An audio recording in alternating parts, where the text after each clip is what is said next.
আমার ভীষণ কষ্ট হচ্ছে, আমার খুব ভয় পাচ্ছে। তোমার কিচ্ছু হবে না, এই সময় সবার এরকমই হয়, তুমি একটু ধৈর্য ধরো।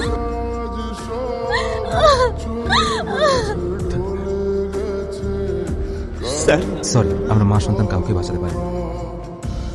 রিয়ার বেবি হয়েছে, খুব ভালো। আমিও বেবি নিতে চাই। তোমার মাথা খারাপ হয়েছে? ডাক্তার তোমাকে এই সময় বেবি নিতে নিষেধ করেছে, তুমি জানো না? আমার কিচ্ছু হবে না, ডাক্তার এসব বলে।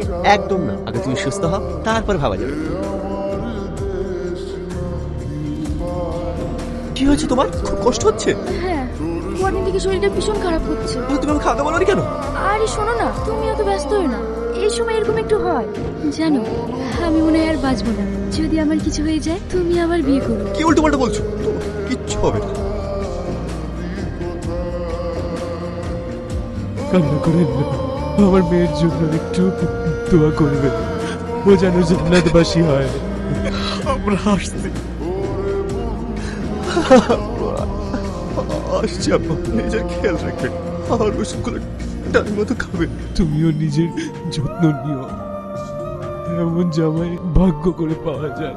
ওপরওয়ালা আমার সব কেড়ে নিল। কি রে, তুই আজই চলে যাবি নাকি? হ্যাঁ মা, আমাকে আজকেই ফিরে যেতে হবে। তোর আব্বা তোকে ডাকছে। তুমি চলো, আমি আসছি।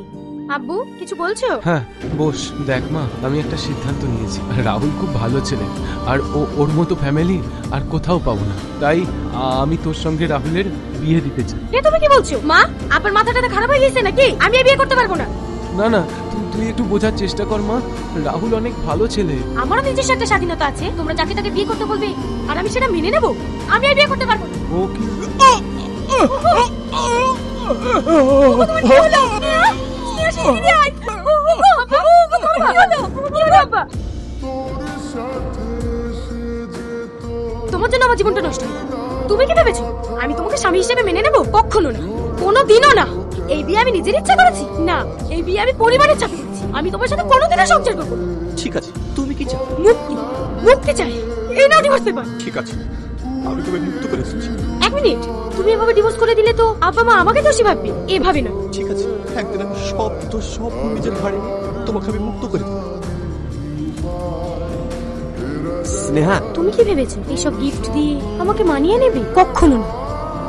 ফুল, চকলেট, কেক, তুমি কি করে জানলে আমি এসব পছন্দ করি? হ্যাপি বার্থডে স্নেহা, জন্মদিনের অনেক শুভেচ্ছা। তোমার দিদির মুখ থেকে শুনেছিলাম তুমি এগুলো পছন্দ করো, তাই যদি কোনো ভুল করে থাকি আমি